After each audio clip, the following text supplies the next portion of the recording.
September 21st, 1945, Camp Deming, New Mexico. The projector flickered in the darkness as 500 German prisoners watched a Western film, their laughter echoing through the recreation hall. But Unteroffizier Georg Gaertner wasn't watching cowboys chase bandits across the screen. His eyes were fixed on the clock, counting down the minutes until 8:47 p.m., the exact moment when the westbound freight train would slow to navigate the curve just beyond the camp's perimeter fence. For 3 weeks, he had studied this train's schedule with the precision of a military operation. Tonight, while his fellow prisoners lost themselves in Hollywood's fantasies, Gaertner would attempt what only 2,221 others among 425,871 Axis POWs in America had dared: escape.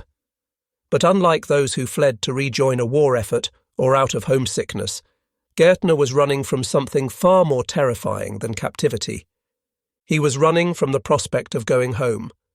In his pocket, carefully folded, was a letter from the International Red Cross that had arrived 6 weeks earlier. His hometown of Schweidnitz in Lower Silesia no longer belonged to Germany. The Soviets had given it to Poland, and its German population faced expulsion, imprisonment, or worse. For prisoners whose homes now lay behind the Iron Curtain, American abundance wasn't just impressive, it was salvation from a death sentence. As the film's gunfire masked his movements, Gaertner slipped out of the recreation hall and crawled beneath 2 perimeter gates. The freight train's whistle sounded in the distance. He had 90 seconds to cover 200 yards of open desert, board a moving train, and disappear into an America he had come to love more than the homeland that no longer existed. Georg Gaertner's journey to that desperate night in New Mexico began on December 18, 1920, in Schweidnitz, a prosperous textile town in the shadow of the Sudeten Mountains. His father managed a local brewery, providing the family with middle-class comfort that would seem like impossible luxury by war's end. Young Georg excelled in languages, mastering English and French at the gymnasium, skills that would prove more valuable than any military training. When war erupted in September 1939, 19-year-old Gaertner enlisted in the Wehrmacht, swept up in the nationalist fervour that promised to restore Germany's greatness. Assigned to the 10th Panzer Division, he participated in the lightning victories over France in 1940, racing through the Ardennes and reaching the English Channel in just 6 weeks. These early triumphs reinforced everything Nazi propaganda taught about German superiority and Allied weakness. By February 1941, Gaertner found himself aboard a transport ship bound for Tripoli, Libya, joining Erwin Rommel's newly formed Deutsches Afrika Korps. The Desert War would shatter his illusions about German invincibility. The Afrika Korps, initially just 2 divisions strong, faced the entire British Empire's resources. While German soldiers rationed water to 1 litre daily in 120-degree heat, they captured British supply dumps filled with tinned peaches, chocolate, cigarettes and rum, luxuries that revealed their enemies' material advantages. The mathematics of desert warfare told a story German propaganda couldn't hide. A single Tiger tank required 600 litres of fuel to travel 100 kilometres. The Afrika Korps' entire fuel allocation for March 1942 would have supplied Patton's Third Army for just 3 days. German soldiers joked bitterly that Rommel's tactical genius meant winning battles with equipment held together by wire and willpower. Gaertner rose to Unteroffizier, sergeant, in the 164th Light Africa Division, leading a reconnaissance unit that probed British lines before major offensives. At El Alamein in October 1942, his unit watched helplessly as Montgomery's forces unleashed an artillery barrage of 1,000 guns, more firepower than the entire Afrika Korps possessed. The British fired 15,000 shells in the opening bombardment alone. German artillery was rationed to 10 shells per gun per day. The retreat from El Alamein became a 1,400-mile death march across North Africa. Gaertner's unit abandoned vehicles for lack of fuel, destroyed equipment they couldn't carry, and watched the Luftwaffe disappear from African skies as Allied air superiority became absolute. By January 1943, the Afrika Korps was compressed into a shrinking pocket in Tunisia, surrounded by American forces that had landed in Operation Torch.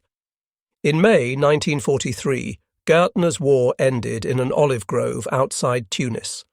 His reconnaissance unit, reduced from 120 men to 17, had run out of ammunition, fuel, and hope.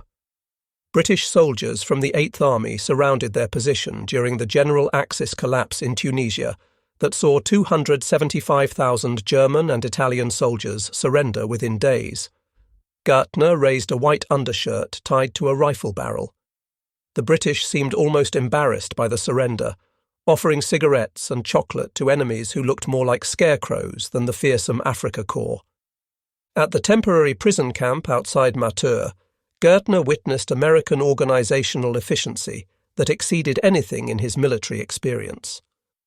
Within 48 hours, the US Army had erected a tent city for 30,000 prisoners, complete with field hospitals, kitchens, and latrines.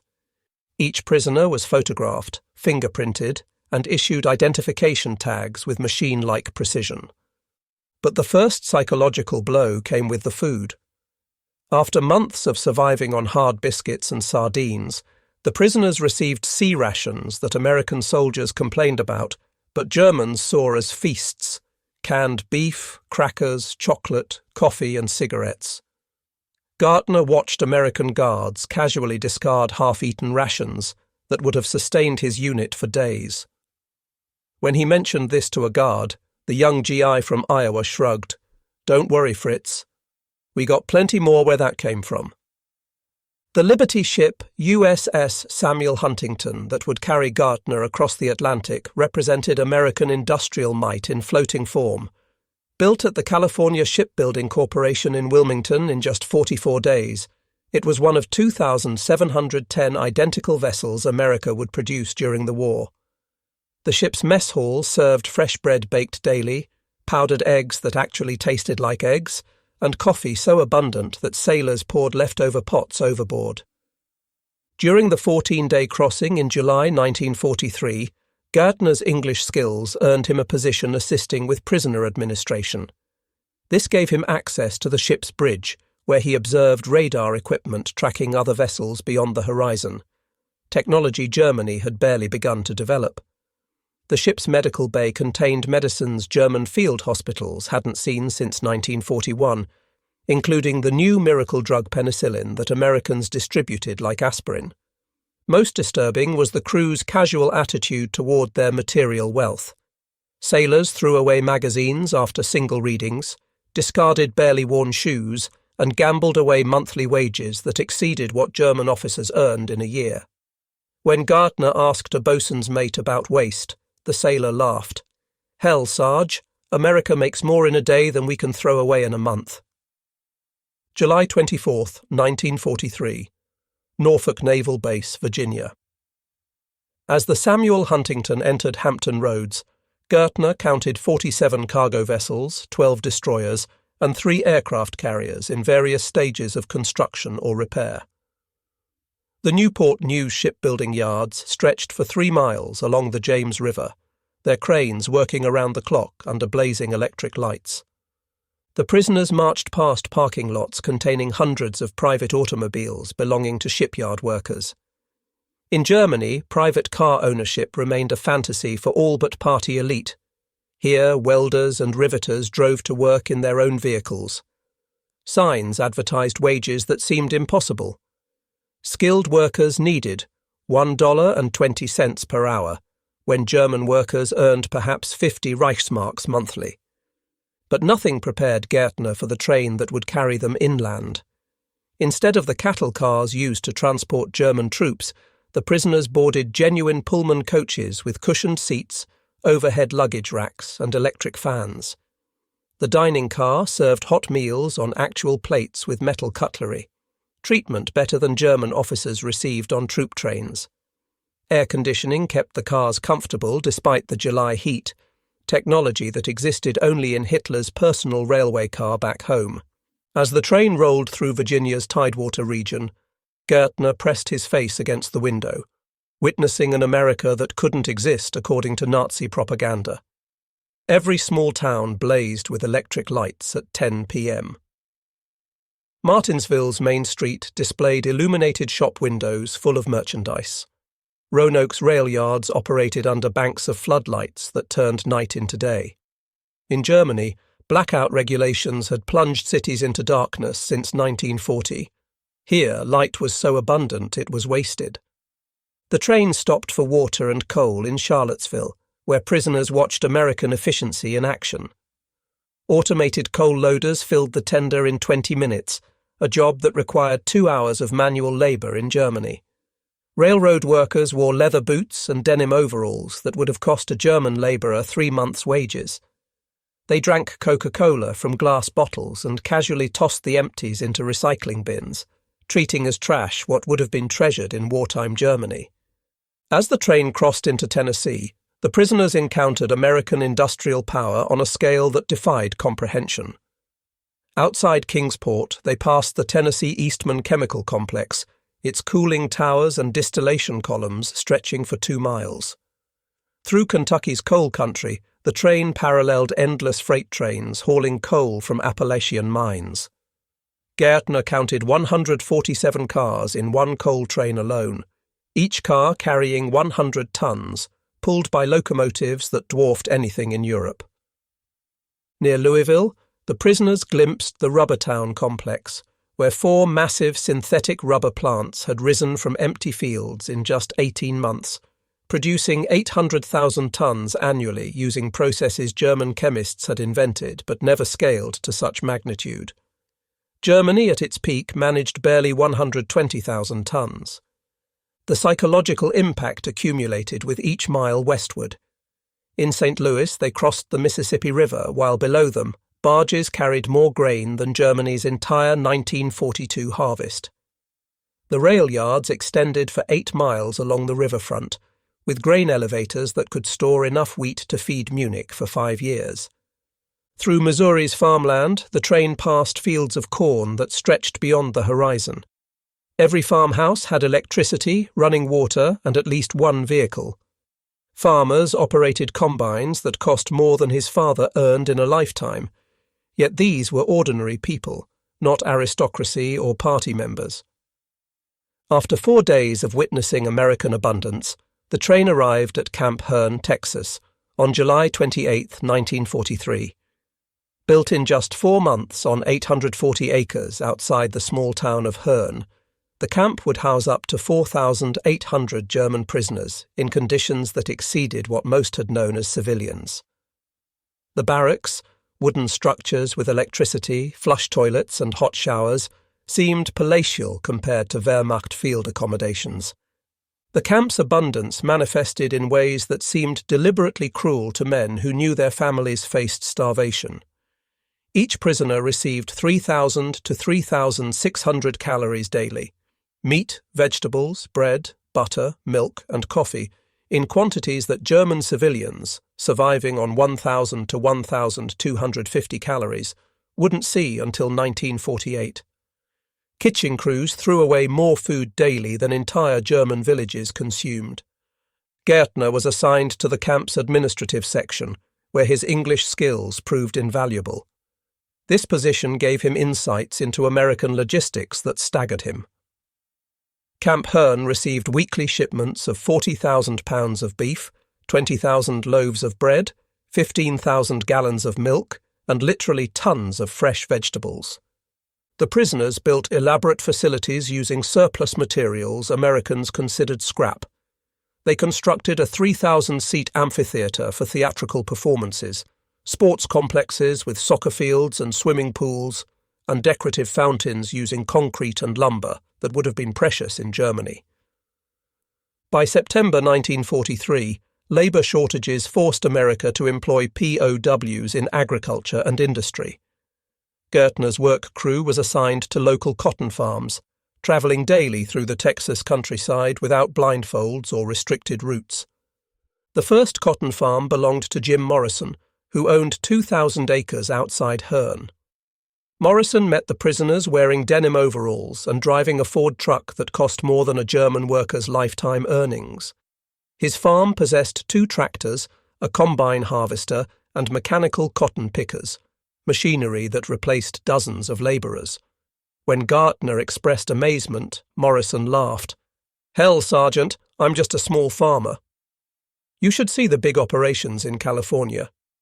Black and Mexican field hands, at the bottom of America's social hierarchy, ate lunches that would have been feasts in Germany. Thick sandwiches with meat, cheese, fresh fruit, and thermoses of iced tea. They wore sturdy boots and cotton clothing, possessed radios and bicycles, and some even owned automobiles. When Gaertner mentioned that such prosperity seemed impossible during wartime, a black foreman named Samuel Washington replied, "This ain't prosperity, Sergeant. This is just regular times. You should have seen the 20s.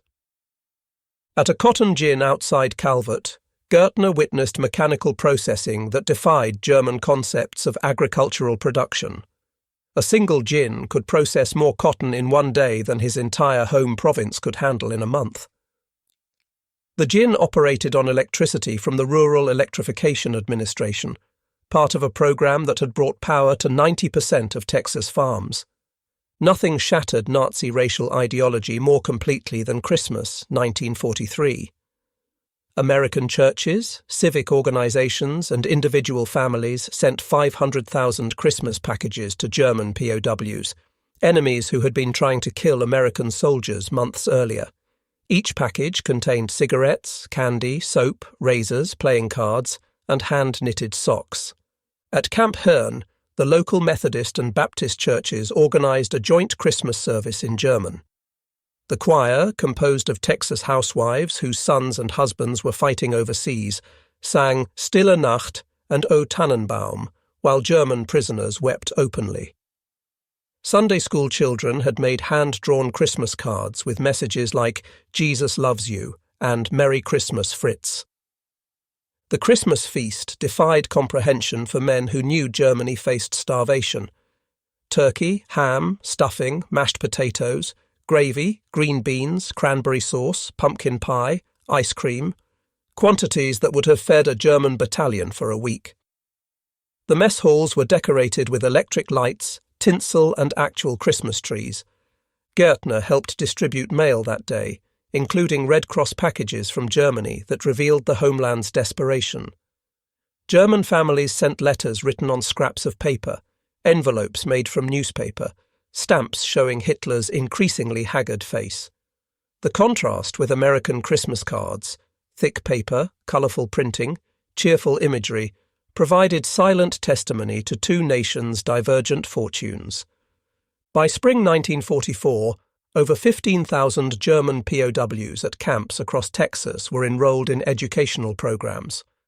The U.S. Army, in cooperation with American universities, provided correspondence courses, lectures, and vocational training. The University of Texas sent professors to Camp Hearne to teach American history, economics, and government. These scholars, including Jewish refugees who had fled Nazi persecution, taught without hatred or propaganda. Professor Ernst Goldschmidt, who had escaped from Heidelberg in 1938, taught constitutional law to Wehrmacht officers who had sworn oaths to Hitler. His lack of vindictiveness astounded students who expected retribution.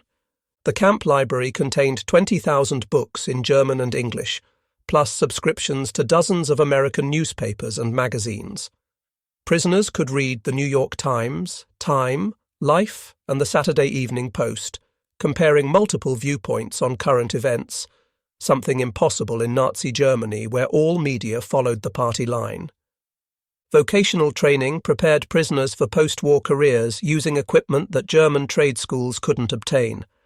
The auto mechanics shop contained actual engines to disassemble, electrical systems to study, and diagnostic equipment that surpassed anything in German technical colleges.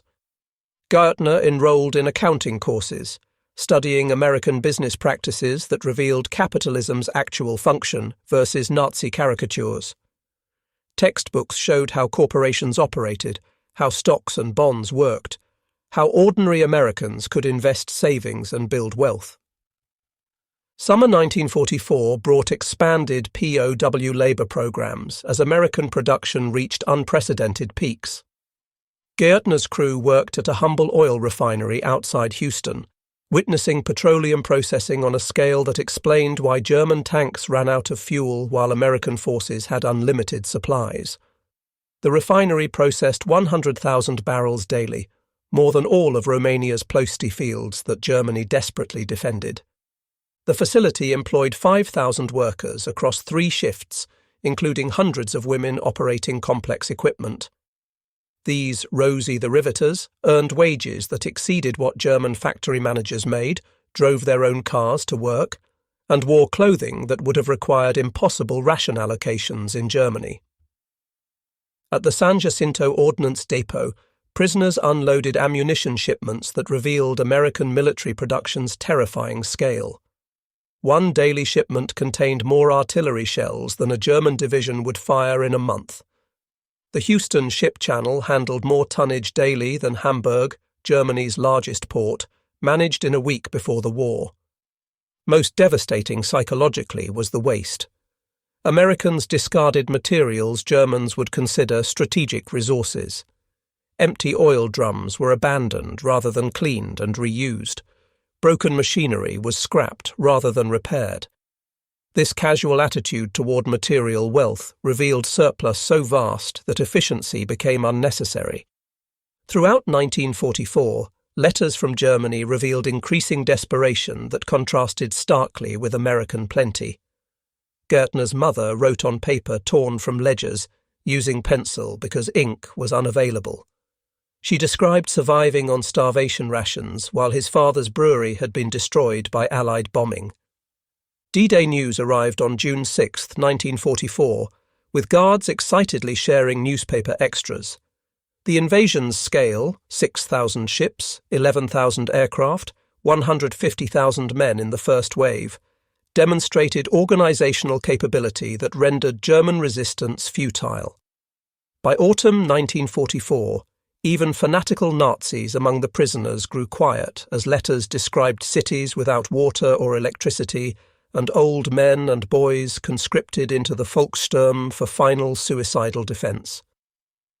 April 1945 brought footage that shattered the last remnants of Nazi loyalty among the prisoners. The US Army required all POWs to watch films from liberated concentration camps. Many prisoners initially refused to believe the images, but the evidence was overwhelming. Gaertner watched hardened Afrika Korps veterans weep as they recognized the implications. They had fought for a regime that committed unprecedented atrocities, while they sat in American camps eating better than German civilians. The camp hospital reported a 400% increase in psychiatric cases in the weeks following the screenings. VE Day on May 8, 1945, brought celebration to the camps but dread to the prisoners. Germany had surrendered unconditionally, and maps showed Gaertner's Silesian hometown now behind Soviet lines, its German population facing expulsion or worse. Summer 1945 brought systematic preparation for repatriation that filled prisoners with dread rather than anticipation. The US government announced that all POWs would be returned to their exact places of origin, regardless of current political control. For the 35,000 prisoners from territories now occupied by the Soviet Union or transferred to Poland, this meant almost certain death or deportation to Siberia. News filtered into camps about Operation Keelhaul, the forced repatriation of Soviet citizens who had fought with Germany. American and British troops had used violence to force screaming Russians onto ships bound for the Soviet Union, where they faced execution or the Gulag. Letters from recently repatriated prisoners confirmed the worst fears. Those returned to the Soviet zone faced immediate screening by the NKVD. Former POWs were considered contaminated by Western exposure, suspected of being American spies. Many disappeared into labor camps in the Urals or Siberia.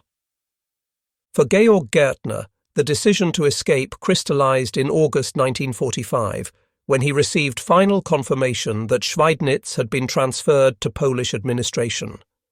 The entire German population faced immediate expulsion. His job in camp administration gave him access to repatriation schedules. He learned that his group was scheduled for shipment to Fort Eustis, Virginia, in October, then by Liberty ship to Bremerhaven, and finally by train to Silesia, into the hands of Soviet or Polish authorities. Gaertner studied escape with methodical planning.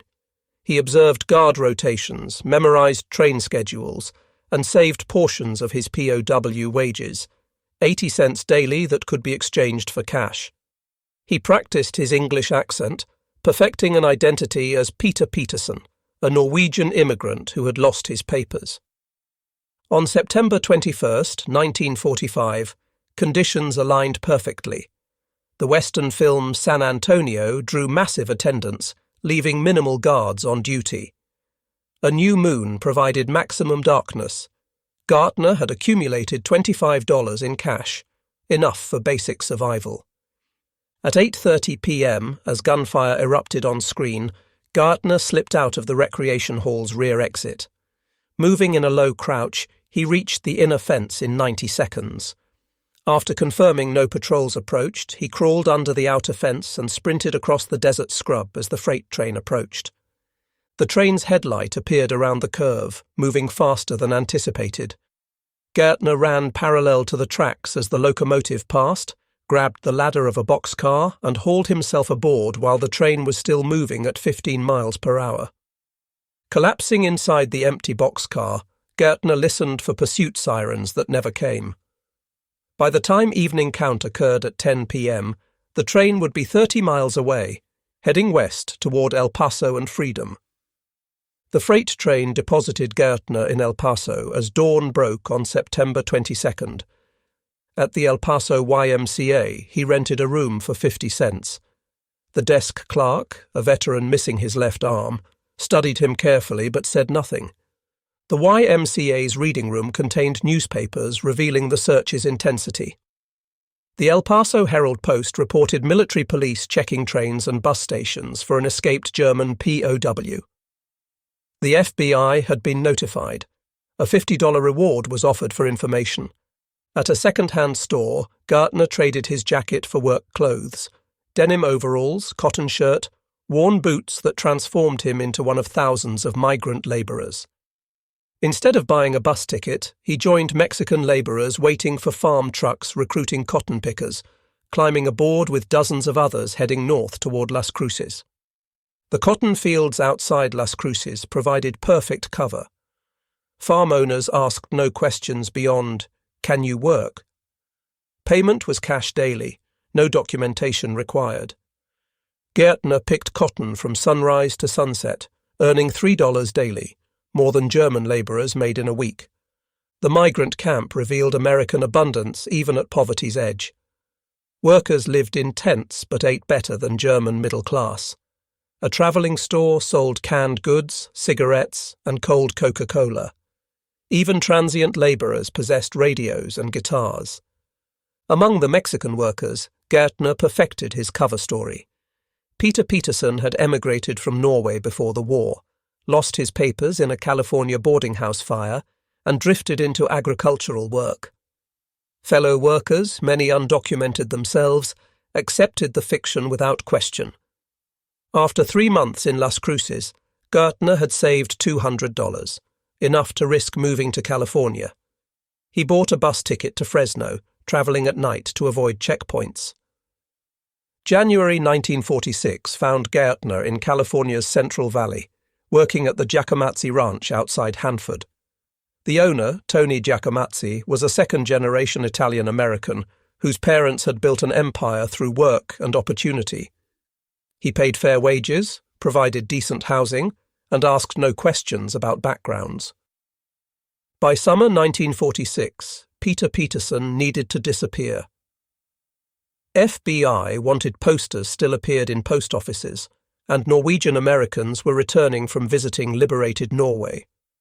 Gaertner decided on complete reinvention, adopting the name Dennis F. Wiles from an Arkansas migrant family he had befriended.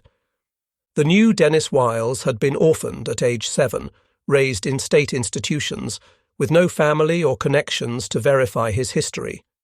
Creating documentation proved surprisingly easy in post-war America. Within months, Dennis F. Wiles existed officially, complete with birth certificate, social security card, and driver's license. Winter 1947 brought Gaertner to California's Sierra Nevada mountains. At Sugar Bowl near Lake Tahoe, his alpine skiing skills earned him immediate employment. Teaching wealthy Americans to ski provided income and cover that exceeded his dreams. He earned $300 monthly plus tips that often doubled his salary. The contrast with Germany's destruction haunted him. While he taught starlets on perfectly groomed slopes, letters through the Red Cross revealed his family's suffering. His parents had survived expulsion from Silesia but lived in a refugee camp outside Frankfurt. Yet Gaertner couldn't risk helping them, convinced they were better off believing him dead. At Sugar Bowl, he met Mary Patterson, a ski enthusiast from a wealthy San Francisco family. Their romance developed over shared runs down pristine slopes, while Europe struggled through the harsh winter of 1947. January 13, 1952, transformed Dennis Wiles from anonymous ski instructor to momentary celebrity. The Southern Pacific's luxury train City of San Francisco became trapped in a blizzard at Yuba Pass, stranding 226 passengers. Gaertner, working as a ski instructor in nearby Northern California, joined the rescue effort that mobilized over the 3-day ordeal. His Afrika Korps survival training proved invaluable as he helped guide civilians to safety when the train was finally reached on January 16th. Life magazine photographed the rescue teams, including a shot of Dennis Wiles among the rescuers.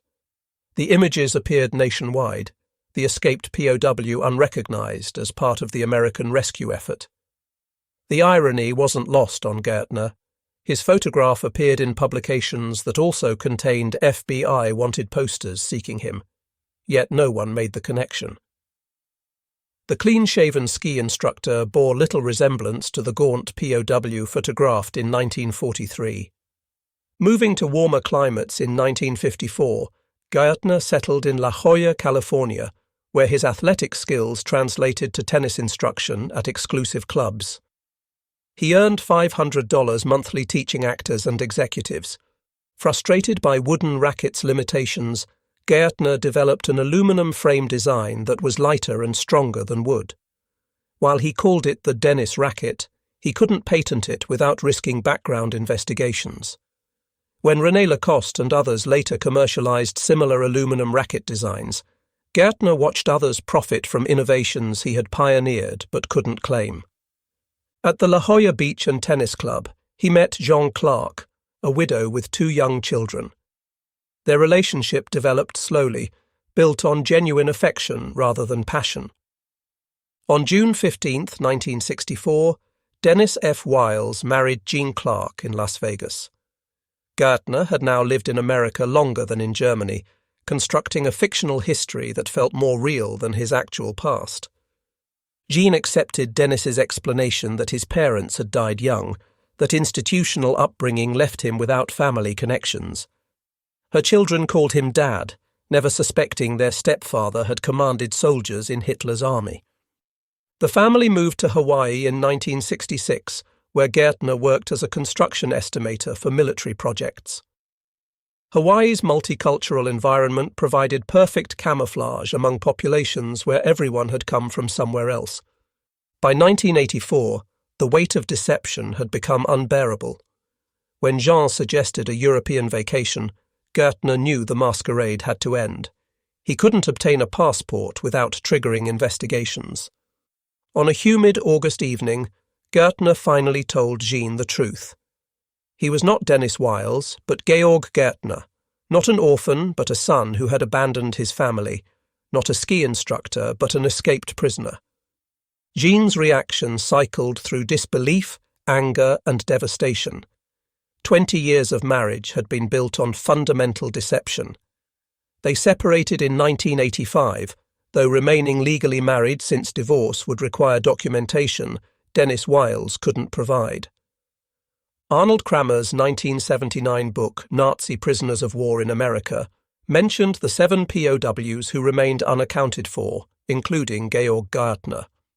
Through intermediaries, Gaertner contacted Kramer, proposing to tell his story in exchange for negotiated surrender terms. On September 11, 1985, exactly 40 years after his escape, Georg Gaertner surrendered on NBC's Today Show. Bryant Gumbel interviewed him as millions watched the last escaped POW end 4 decades of flight. The government's response reflected bureaucratic confusion. The FBI declared no interest in prosecuting a 65-year-old man for a 40-year-old escape. The Immigration and Naturalization Service couldn't determine his status. He wasn't an illegal immigrant since America had brought him here, wasn't deportable since Germany as he knew it no longer existed. The legal proceedings dragged through years of hearings. In 1990, special legislation granted Gaertner permanent resident status. He had to wait until November 2009 to finally become an American citizen at age 88 in Denver. Gaertner spent his last years in Colorado, living quietly in Loveland. Jean had divorced him officially once his legal status was resolved. He gave occasional interviews, expressing gratitude for American generosity and regret for the deception it necessitated. In 2012, Gaertner returned to Germany for the last time, visiting his sister in Hamburg. The prosperous modern nation bore no resemblance to the destroyed country he had fled. Georg Gaertner died on January 30, 2013, in Loveland, Colorado. His death certificate listed both names, Georg Gaertner and Dennis F. Wiles, acknowledging the dual identity he had carried for 67 years. Gaertner's story transcends individual escape to illuminate profound historical forces. That only 2,222 of 425,871 Axis POWs attempted escape, a 0.52% rate, testifies to the psychological impact of witnessing American prosperity while knowing Germany's devastation. These prisoners experienced an America that Nazi propaganda had declared impossible, a nation fighting globally while maintaining civilian abundance exceeding pre-war German prosperity. The camp experience created an unexpected dynamic. German POWs lived better in American captivity than as free soldiers, receiving triple the calories of German civilians. For most prisoners, this experience created transformation. They returned to Germany as unwitting ambassadors for democracy, helping build the Federal Republic along American lines. But for Gaertner and linguist Kurt Rossmeisel, who escaped from Camp Butner and lived as Frank Ellis for 14 years, the contrast was too extreme to bridge. The remarkable statistics of German POW management reveal successful captivity that became inadvertent showcases for democratic values. Of 371,683 German POWs held, 95% rated treatment as good or excellent post-war. Only 7 prisoners remained permanently unaccounted for, with Gaertner being the last after Rossmeisel's 1959 surrender. 0 American civilians were killed by escaped POWs, and approximately 5,000 former prisoners emigrated to America legally after 1950. The contrast with Soviet camps is stark.